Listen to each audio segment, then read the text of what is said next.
A paz do Senhor, meus irmãos, graças a Deus estamos retornando aqui para mais uma aula e desta feita, de acordo com o nosso cronograma, nós estamos na aula de número 6 e vamos abordar a lição de número 9 do nosso manual de estudos, que é o Redentor, tá? Então nós vamos, dentro da proposta da nossa lição, observar aqui algumas características da pessoa bendita de Jesus Cristo no tocante à obra da redenção, tá? Então nós vamos pegar aqui um pouco sobre o ponto de vista tanto da visão do apóstolo Paulo e um pouco também da visão de outros escritores. O primeiro tópico da lição aí, ele vai dizer o seguinte: Jesus, o Messias. E o objetivo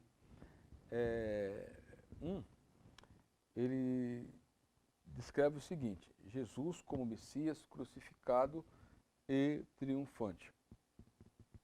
A teologia de Paulo no Novo Testamento, ela tem como objetivo, dentre outros, é de apresentar Jesus Cristo, o Messias. Apresentar Jesus Cristo, o Messias.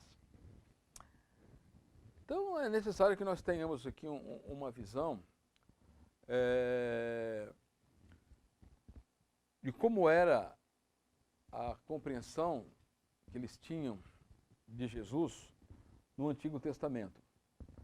Qual era o pensamento dentro dos escritos do Antigo Testamento?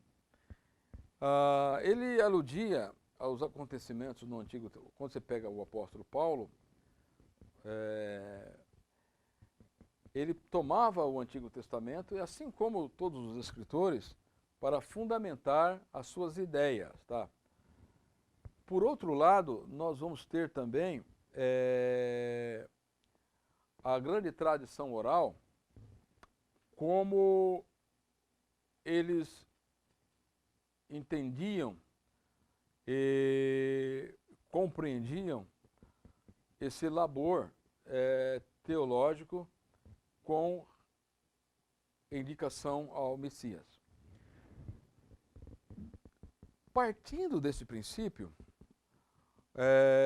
a Bíblia, então, ela vai apresentar o Messias crucificado, ou seja, é aquela ideia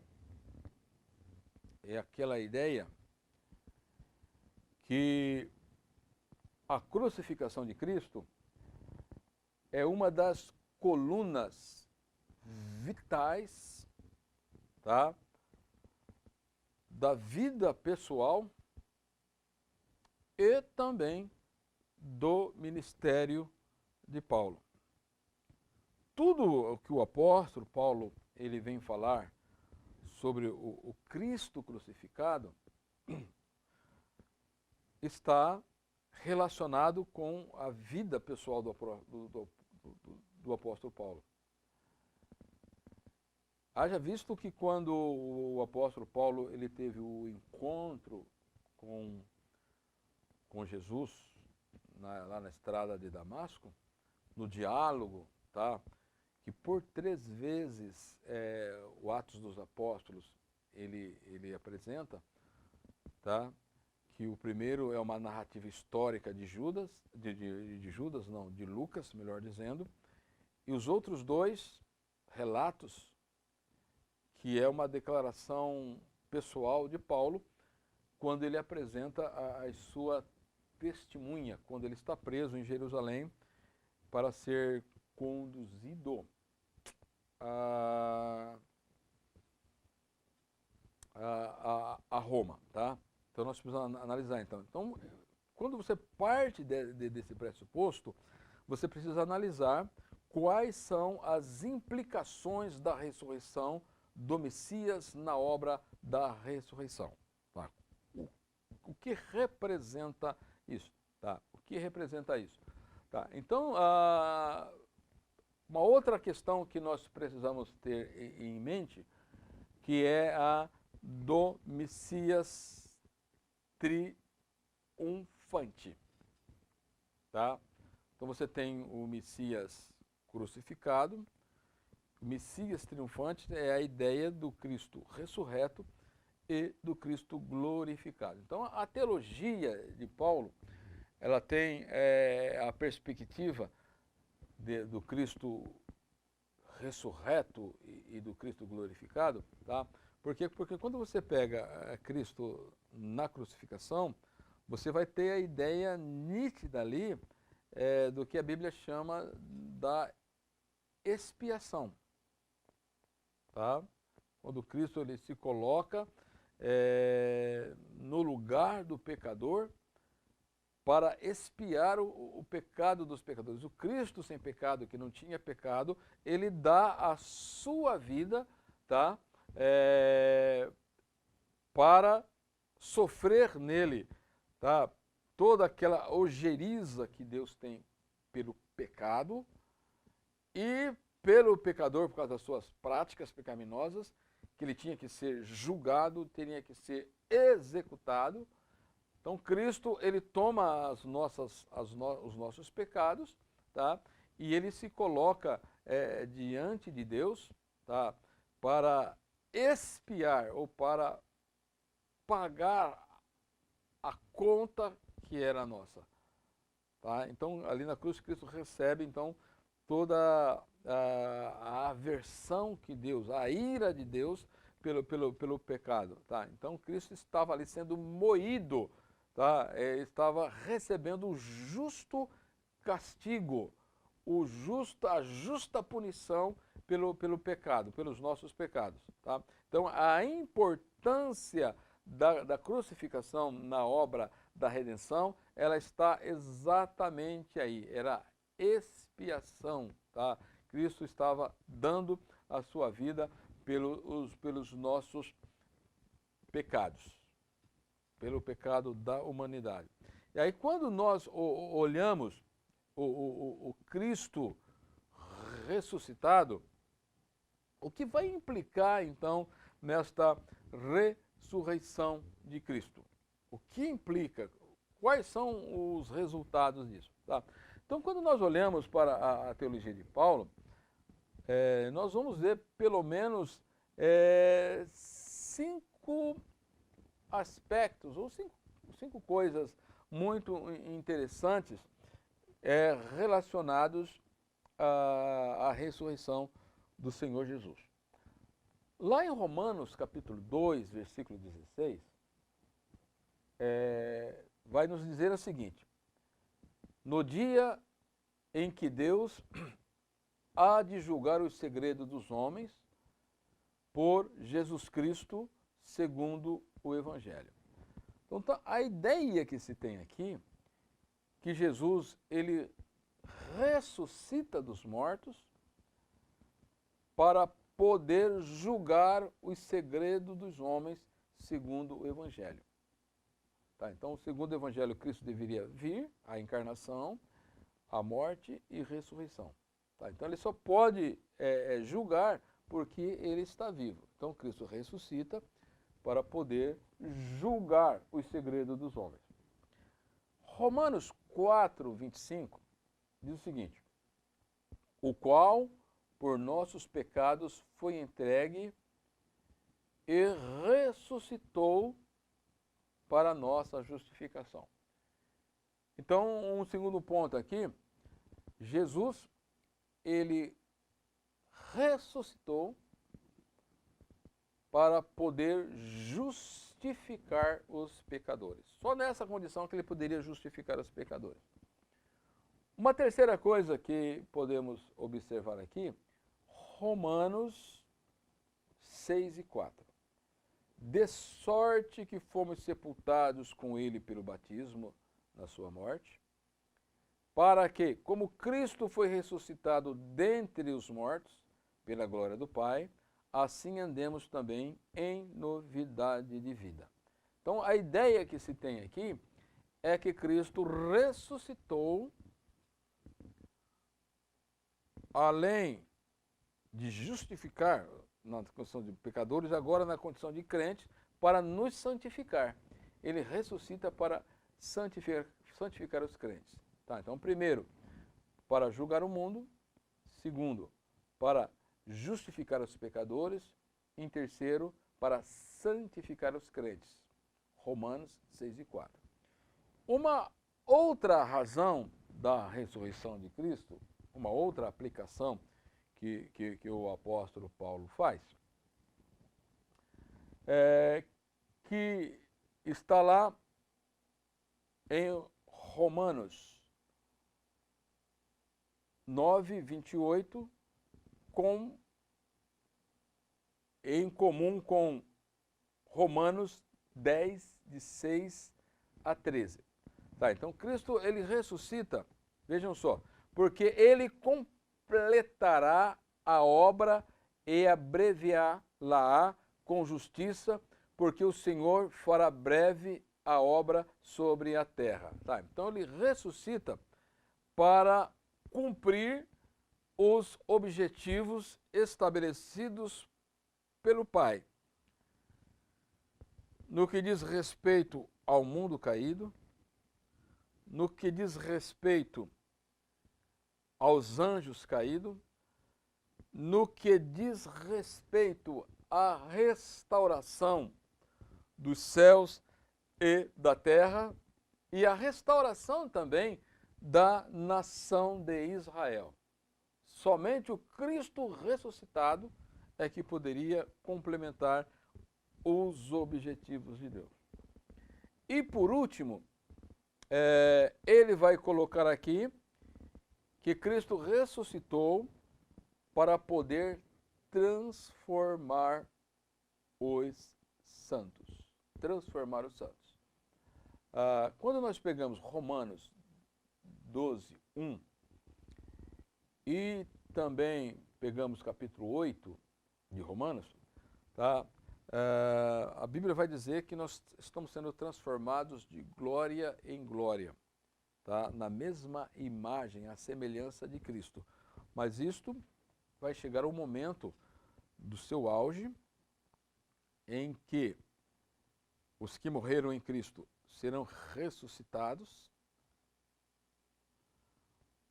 Nós, os que estivermos vivos por ocasião do arrebatamento, seremos transformados. Tanto o salvo que morreu ao ressuscitar e nós que seremos transformados, teremos um corpo da mesma natureza do corpo de Cristo ressuscitado, e aí seremos arrebatados para estarmos juntamente com o Senhor. Então as garantias, ou seja, a ressurreição de Cristo, ela tem esses triunfos e que nos dá estas garantias, tá? Tanto na vida presente como também na vida escatológica. Tá? Então nós vamos perceber que, por outro lado, a crucificação de Cristo, ela, dentro dos seus aspectos majestosos e gloriosos, Lucas, lá no capítulo 23, versículos 46 e 48, ele vai dizer que, clamando Jesus com grande voz, disse: Pai, nas tuas mãos entrego o meu espírito. E, havendo dito isso, expirou, e toda a multidão que se juntara a esse espetáculo, vendo o que havia acontecido, voltaram batendo nos peitos. A necessidade da crucificação, ela era um plano, estava no plano estabelecido de Deus para a salvação. Tá, então, quando o pecador ele é salvo, ou quando nós pregamos o Evangelho, está sempre em vista aquilo que Cristo realizou na cruz do Calvário com o resultado da sua ressurreição. Hebreus 9:28 nos diz o seguinte: assim também Cristo, oferecendo-se uma vez para tirar os pecados de muito, aparecerá segunda vez sem pecado aos que esperam para a salvação. Isaías 53:10 diz o seguinte: todavia o Senhor agradou moê-lo, fazendo-o enfermar, quando a sua alma se puser por expiação do pecado, verá a sua posteridade, prolongará os seus dias, e o bom prazer do Senhor prosperará na sua mão. Colossenses 2:14 diz: havendo riscado a cédula que era contra nós, nas suas ordenanças, o qual de alguma maneira nos era contrária, atirou do meio de nós, cravando-o na cruz do Calvário. Tá, então você tem aqui primeira coisa. Jesus ele tinha consciência das contradições que a sua morte provocaria. Isaías 52, versículo 14, nos diz o seguinte: como pasmaram muitos à vista dele, pois o seu parecer estava tão desfigurado, mais do que outro qualquer, a sua figura mais do que a dos filhos dos homens. Aí Hebreus vai dizer, no capítulo 12, versículo 3, que ele suportou a cruz desprezando a afronta. João 13,14, assim importa que o Filho do Homem seja levantado. João 12, 32 e 33, eu, quando for levantado da terra, todos atrairei a mim. Dizia isto significando de que morte havia de morrer. Então ele tinha consciência que a sua morte era uma morte vicária, uma morte expiatória. Então, se nós olharmos para a Bíblia, vocês vão ver que os evangelistas, eles apresentaram pelo menos 12 maneiras que as pessoas elas viram o momento da crucificação. Lucas, ele procurou expressar, quando você lê 23 e 48,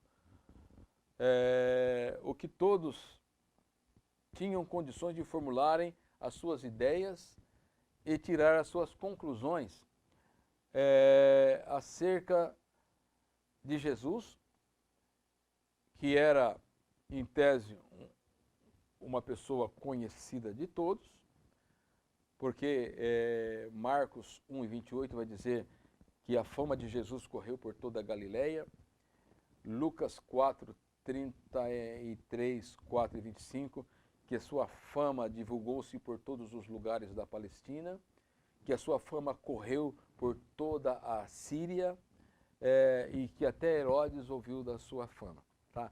Então, quando nós recorremos aos evangelhos para entender essa questão da morte vicária de Cristo,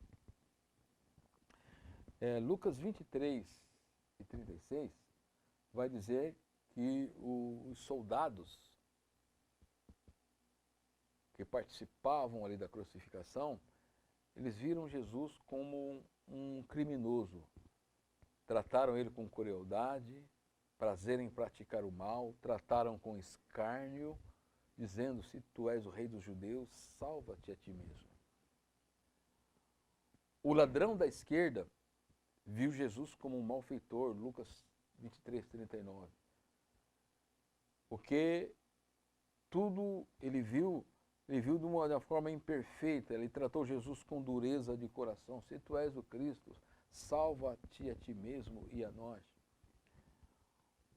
Os sacerdotes o viram como um impostor. Mateus 27, 39, trataram Jesus com indiferença. Vai dizer que eles maneavam as suas cabeças e diziam: se tu és o Filho de Deus, desce da cruz. As hostes malignas viram Jesus como a semente da mulher. Desde o momento que Jesus iniciou o seu ministério, eles reconheceram o senhorio de Cristo. As mulheres que o seguiram viram Jesus como um benfeitor, Mateus 27, 55, que em seus corações carregados de tristeza, A Bíblia vai dizer que estavam ali olhando de longe muitas mulheres que tinham seguido Jesus desde a Galiléia para o servir. Maria viu Cristo como o seu filho e como o Filho de Deus. João 19, 27 vai dizer que Maria estava angustiada e junto à cruz de Jesus estava sua mãe. E aí Jesus entrega a Maria aos cuidados de João. E uma das coisas muito interessantes é que à medida que Jesus estava desenvolvendo como criança, mesmo lá quando no templo com 12 anos, quando ele deu sua primeira voz, diz que as pessoas se maravilhavam, mas Maria considerava no seu coração o que Jesus estava falando com aquilo que o anjo havia dito a respeito dela. Os discípulos viram a Cristo como as belas esperanças, né? Mesmo não registrando aqui a presença dos discípulos, mas um deles, que fazia parte da multidão, estava ali perplexo com a veracidade das palavras do Senhor, representado por João ali, porque ele fala com João da cruz. O ladrão da direita viu como rei, né? Quando disse sim, Senhor, arrependido quando entrares no teu reino, né? Lembra-te de mim. O centurião, Lucas 23, 41, 42, diz que ele teve uma atitude de arrependimento. Tá? Ele diz assim, e nós, na verdade, com justiça, porque recebemos o que os nossos feitos mereciam, mas este nenhum mal fez. E disse-lhe, né, ou melhor dizendo, o centurião, diz assim, e verdadeiramente este era o Filho de Deus. Lucas 23, 47. Os anjos viram Cristo com grande amor, né? Os seres humanos. Quando você pega Hebreus capítulo 2 e versículo 9, tá?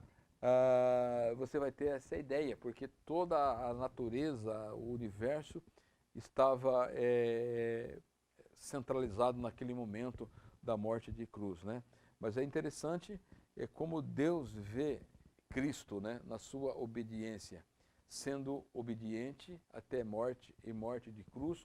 É aquilo que Paulo diz em Filipenses 2 e 8, e Isaías 53 e 11 diz assim, e ele verá o fruto do trabalho da sua alma e ficará satisfeito. Tá? Jesus, Deus, é quem faz a leitura correta da morte de Jesus na cruz do Calvário. Ele verá o fruto do seu trabalho e ficará satisfeito. E aí Pedro, se nós olharmos para a palavra de Deus, ele faz aqui uma análise tão magistral da morte de Jesus na cruz do Calvário. Em 1 Pedro 3 e 18, diz assim, porque também Cristo padeceu uma vez pelos pecados, o justo pelos injustos, para levar-nos a Deus. Daí ele fala do sofrimento, mortificado na carne, mortificado na verdade na carne, mas vivificado pelo Espírito. Então ele fala tanto da morte como da ressurreição. Então ele vai mostrar aqui que a morte de Jesus na cruz foi a garantia expressa, né, pelo preço dos nossos pecados que foram pagos, e as vidas que aceitam Jesus têm o direito da ressurreição. Daí, quando você pega os resultados da crucificação, como nós já vimos, né, nós já apresentamos, tá, anteriormente, você vai perceber que somente em Jesus Cristo é que foi possível isso. Tá? Mas quando você pega a morte de Cristo, ele despojando os impérios ali, sendo morto de maneira cruel, torturante, sendo ridicularizado, sendo humilhado, tá? Mas ele estava despojando os principados e as potestades. Então a justiça assim de Cristo, de Deus, exigia a morte dos transgressores, o iníquo em sofrimento atroz. Tá? Então você tem as dores físicas de Cristo, as dores mentais, a dor moral e a dor espiritual. Tá? A dor física é pela cruz que ele carregou, pelos os cravos que transpassaram suas mãos. A dor mental é as ironias, as provocações que ele sofreu. As dores morais é o escárnio a quem ele foi submetido. As dores espirituais é aquele momento da separação, que ele diz, Deus meu, porque me desamparaste. Tá? Então é nesse momento que ele toma a cédula que era contra nós e ele crava lá na cruz do Calvário. Tá? Então, a cruz, na sua centralidade, ela tem aí algumas representações que eu gostaria de estar colocando com vocês, porque quando você pega tanto a morte e a crucificação de Cristo, que está nesse elo teológico, que você não tem como desvincular um do outro, tá? Então, a cruz em si, ela era sinal de morte. Então, quando uma cruz era levantada, porque alguém morreria. Então, quando Jesus inicia a preparação de sua cruz, todos sabiam, tá, que alguém haveria de morrer. Então, a cruz era um sinal de vergonha, tá? Era um ato vergonhoso que produzia desonra, era uma morte infame e indigna.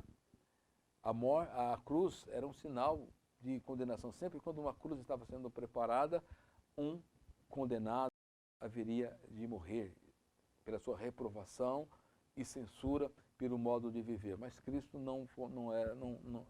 o modo de viver de Cristo não era esse. Então a cruz era um sinal de maldição, ou seja, um sinal de desaprovação com a mais cruel sentença, retirada de sobre a pessoa todos os favores possíveis. Tá? Então, quando a cruz de Cristo ela foi levantada e Cristo morre na cruz, ela passa a dar agora uma nova significação. Tá? Se era uma representação de morte, a cruz de Cristo agora ela tem um sinal de vida. Cristo ela traduz hoje vitória sobre a morte, vida com abundância. Aquele que se chega a Cristo pela morte da cruz e sua ressurreição tem vida abundante. A cruz de Cristo hoje é um sinal de glória, uma vida gloriosa, né, que nós alcançamos através da morte e ressurreição. A cruz representa hoje um sinal de liberdade, liberdade da condenação eterna, tá? E também ela é um sinal de bênção, tá? Todas as maldições que pesavam sobre nós, elas ficaram cravadas quando Cristo rasgou a cédula que era contra nós, todas as maldições ficaram para trás, tá? Então a partir daí, o autor ele vai mostrar Jesus como Senhor. Então o objetivo dele aqui é empregar essa questão, definir o emprego da palavra Senhor por Paulo. Tá? Curios ou Senhor, o termo Senhor, à vista da aplicação histórica entre os gregos no período do Novo Testamento, o título aqui ele é aplicado para a demonstração de autoridade abrangente ou autoridade plena. Tá? Então, Senhor no Antigo Testamento era aplicado no lugar de Deus Jeová. O Senhor substituía o nome de Deus, tem lá o tetragrama lá, né? O Senhor Jeová. Daí depois você tem a palavra Maranata, tá? E essa palavra Maranata também ela tem algumas indicações, que é o título do Senhor que dá um crédito à igreja na língua grega. Tá? O termo Maranata, no aramaico, ele foi traduzido como uma oração. O Senhor vem, tá? E deixa claro o uso associado a Jesus Cristo. Senhor Jesus, Cristo, ele vem. Tá? Então, quando você tem lá no final do Apocalipse Maranata, ora, vem Senhor Jesus. Aquela oração na certeza do que Cristo ele vai vir para nos buscar. Então, quando você pega a expressão Jesus Cristo Senhor, ele é o Senhor de tudo. Tá? Primeiramente, ele é o Senhor da criação, tudo foi criado por ele é a origem da criação, ele é o alvo da criação, ele é o preservador da criação.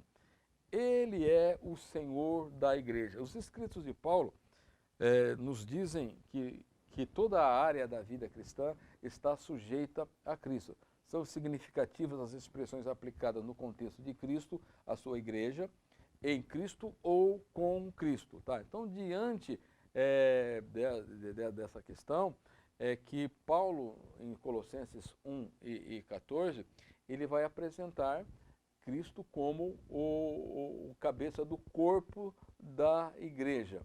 E lá no capítulo 2 e versículo 10, tá, os crentes disponibilizados como corpo de Cristo, ele vai dizer que nós estamos perfeitos nele, que é a cabeça, tá? E desta forma, o corpo de Cristo, ele está provido do que é necessário e devidamente organizado pela atuação do Espírito Santo, tá?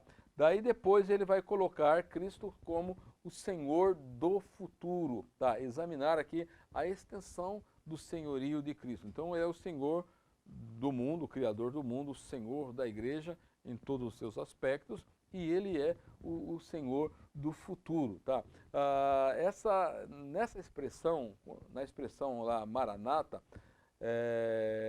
que vai demonstrar a esperança da igreja, ora vem Senhor Jesus, lá em Colossenses capítulo 1 e 5, vai dizer que o crente ele vive também por causa da esperança que está reservada nos céus para nós, que nós ouvimos de acordo com a verdade do Evangelho, tá? Colossenses 1 e 15. Tá? Então a vida do apóstolo Paulo, ela estava centralizada dentro dessa perspectiva escatológica. Tá? Quando nós sistematizamos aqui o pensamento escatológico do apóstolo Paulo, nós vamos perceber que ele abordou vários elementos doutrinais relativos à última coisa.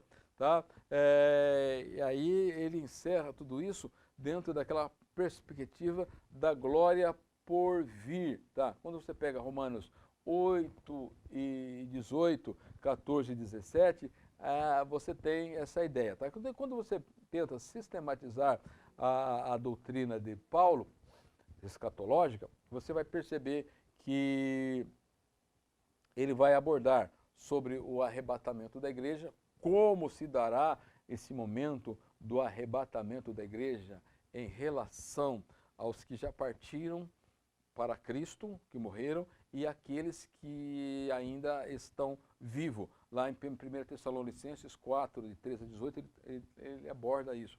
Ele vai falar também sobre o tribunal de Cristo, ou o galardão, como Cristo, como Deus vai recompensar os trabalhos dos salvos. Ele vai lançar luz sobre o que nós chamamos da doutrina da morte do salvo. Ele trabalha muito sobre isso, que vai, como o crente, quando ele parte, qual é o estado dele, tá? Ele vai dizer que morrer é estar com Cristo. Então dá a ideia de uma vida consciente quando o cristão ele morre, tá? A morte física. Tá? Ele vai tratar da ressurreição com ênfase, tá? Da ressurreição dos corpos dos salvos ou dos justos, né? O corpo dos justos serão dos redimidos, né? Terão os seus corpos redimidos ou recriados, né? A ressurreição, ela vai colocar, vai dar essa nova composição corporal. Ele fala da ressurreição para fora dos mortos, tá? Quando ocorrer o arrebatamento da igreja, haverá uma ressurreição para fora dos mortos, ou seja, aqueles que morreram em Cristo ressuscitam, mas aqueles que morreram sem Cristo continuam mortos, ressuscitarão só no final do milênio, né?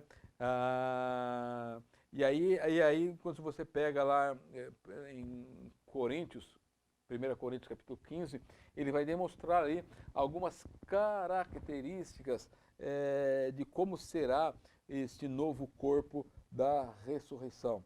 Ele vai falar do restabelecimento do Estado de Israel lá no milênio. Isso está lá em Romanos capítulo 11, né? Ele trata tudo sobre isso, né?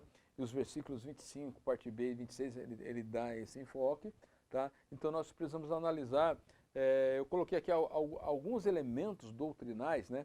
Que o apóstolo Paulo ele coloca sobre a escatologia, ou aquilo que espera o cristão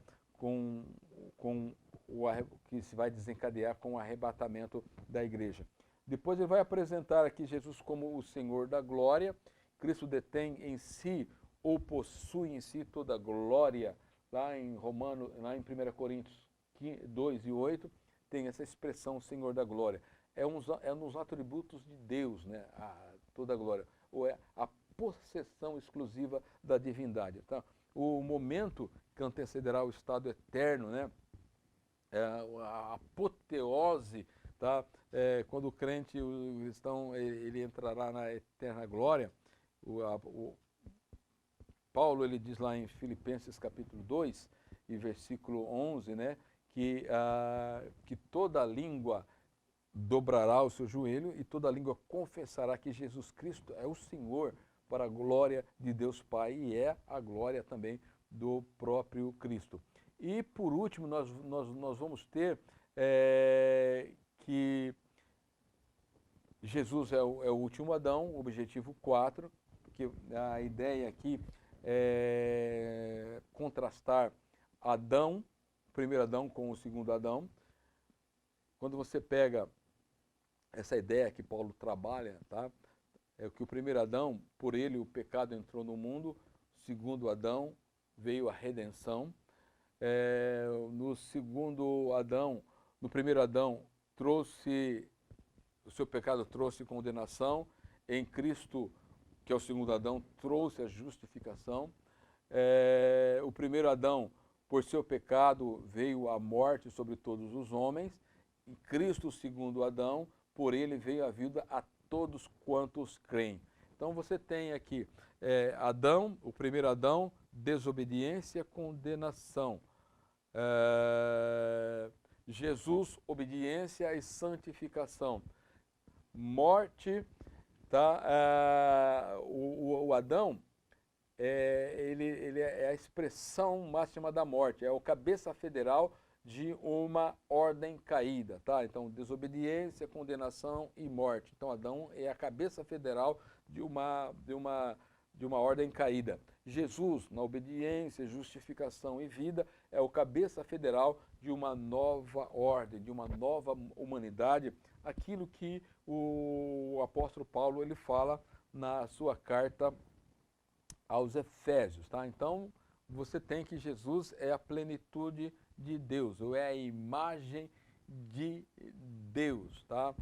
Quando se aplica a Cristo, ele é a imagem de Deus, fala da glória de Cristo, que é a imagem do Deus, a imagem do Deus invisível. Aqui está dizendo que Cristo é a expressão exata de Deus, tá? Quando você pega Hebreus capítulo 1, você tem esta ideia. E ele é a plenitude, ou seja,